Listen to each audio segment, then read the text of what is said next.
Hai hai hai, sebelum menonton alangkah baiknya untuk menekan tombol subscribe dan lonceng terlebih dahulu ya. Ayo ayo ayo, jangan lupa. Selamat menonton. Ketika Iblis Jatuh Cinta, episode 19.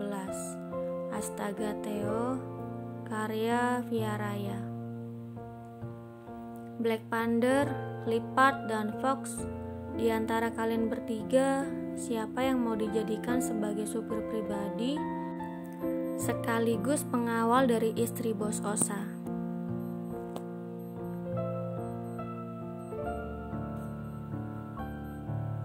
Suara tegas Lion terdengar sangat jelas di telinga Iko Sagon. Tidak salah jika ia memilih pria itu untuk menjadi salah satu pemimpin dari 5 pemimpin lainnya. Alasan Lion memilih Black Panther, Leopard, dan Fox karena dari 10 anak buah intinya, mereka bertigalah yang paling kuat. Saya sedang mengurus masalah yang Bos Osa berikan pada kita, Kapten, jawab Black Panther tegas. Sejak awal, pria itu memang sudah bergabung dengan Lion untuk mencari wanita Iko Sagon di hotel. Kalau saya sedang melatih anggota baru di klub kita, kata Leopard. Kalau kau bagaimana? Tanya Lion pada Fox. Saya sedang tidak ada kesibukan apapun dan hanya membantu melatih anggota baru. Jadi, saya bisa mengemban tugas penting yang Bos Osa berikan, jawab Fox tegas. Lion mengangguk atas jawaban dari Fox. Fox bersedia, Bos. Bagus, mulai besok kau sudah bisa melakukan tugasmu, Fox. Baik, Bos, tegas Fox. Panggilan berakhir dan Iko Sagon mulai melakukan panggilan lain. Masih ada sesuatu yang harus diurus, masalah Teona. Kalau bisa, ia ingin menyelesaikan semuanya hari ini juga. Iya, Pak. Ada yang bisa saya bantu? Belikan aku mobil baru untuk istriku. Carikan mobil keluaran terbaru dengan kualitas terbaik.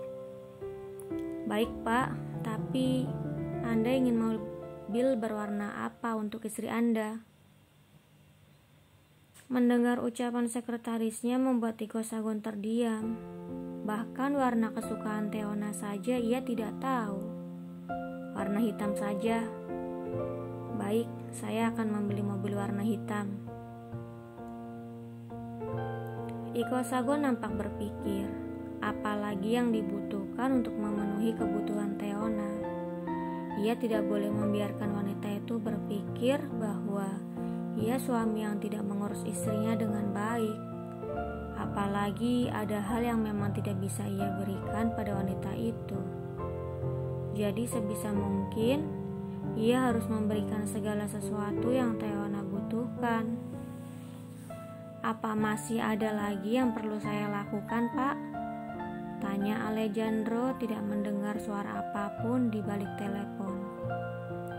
Oh iya, buatkan 2 atau 3 kartu untuk istriku dan usahakan sore ini juga harus sudah jadi. Baik, Pak, kalau begitu saya harus mengurusnya sekarang juga. Mungkin sekitar 2-3 jam kartunya sudah bisa saya serahkan pada Anda. Iko Sagon mengakhiri panggilan dan lekas duduk di kursi kebesarannya. Ia menyandarkan tubuhnya dan menatap langit-langit ruangan. Sebenarnya apa yang sudah aku lakukan? Kenapa aku melakukan semua ini? Apakah ini tidak terlalu berlebihan untuk Theo? Ia merasa apa yang ia lakukan saat ini seperti orang yang sedang jatuh cinta. Di sisi lain, Teona sedang melambaikan tangannya berusaha menghentikan taksi. Setelah berhenti, ia langsung masuk ke dalam taksi itu dan menyebutkan alamat. Lagi-lagi aku lupa meminta nomor telepon Osa. Gumam Teona sambil merogoh tasnya dan merengkuh ponselnya. Tunggu, kenapa aku menyebutkan alamat rumah papa? Teona salah mengucap alamat.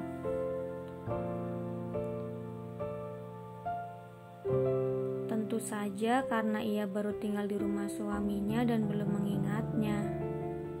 Aku tanyakan Nona saja deh. Kemudian ia mengirim pesan pada Nona Gon untuk meminta alamat rumah. Kita ke Phoenix Corporation saja, Pak, kata Teona. Beberapa hari ini ia belum menghubungi sahabatnya dan bahkan belum mengabari tentang pernikahannya dengan Iko Sagon. Jadi ia akan menemuinya langsung dan menceritakan segalanya. Baik Nona, jawab supir taksi bergegas putar balik. Selama perjalanan, Teona berpikir apa yang harus ia katakan pada Chesiopeia, sahabatnya. Ia tidak tahu harus menjelaskannya dimulai dari mana. Apakah di hari di mana ia dinodai, atau langsung saja ke hari di mana ia menikah dengan Iko Sagon. Sudah sampai Nona, celetuk supir taksi itu. Entah sudah berapa lama Teona berpikir sampai-sampai ia tidak sadar telah sampai di tempat tujuannya. Ia lekas membayar tagihan dan turun. Ia menghirup napas dalam-dalam dan sebelum akhirnya beranjak masuk ke dalam. Ia masuk ke dalam lift dan memencet angka di mana ruang kerja sahabatnya berada. Masuk, seru seseorang dari dalam ruangan. Teona membuka pintu dan memanggil, Ces. Theo, Chesiopeia cukup terkejut melihat sahabatnya ada di sana. Ya ampun Theo, maaf ya, 3 hari ini aku sibuk sekali, sambungnya sambil beranjak mendekat dan menarik tangan Teona ke arah sofa.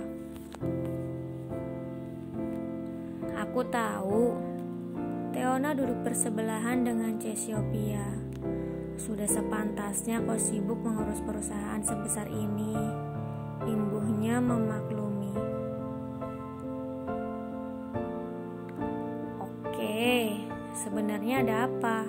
Kenapa kau tiba-tiba datang ke sini tanpa mengabariku? Tanya Chesiopeia penasaran.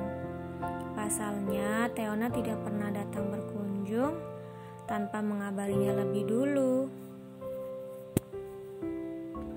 Aku mau minta maaf dulu dan aku juga mau agar kau berjanji tidak marah padaku, pinta Teona. Kenapa kau meminta maaf? Apa jangan-jangan kau membuat kesalahan besar yang tidak aku ketahui? Tanya Chesiopeia semakin penasaran. Teona mengangguk dengan manik mata yang terus menatap sahabatnya. Aku sudah menikah, Cesi. Apa? Menikah? Dengan siapa? Chesiopeia terkejut dan langsung beranjak berdiri. Tidak lupa dengan manik mata yang terbuka lebar. Jangan bilang kau menikah dengan pria itu, imbuhnya menebak. Lebih tepatnya, aku menikah dengan anak dari pria itu, balas Teona. Astaga Theo, bagaimana bisa? Bukankah aku sudah menuruti permintaanmu dengan bersembunyi di hotel kami dan mematikan seluruh kamera pengawas di area hotel dan sekitarnya? Lalu, bagaimana bisa ayah dan ibu tirimu menemukanmu?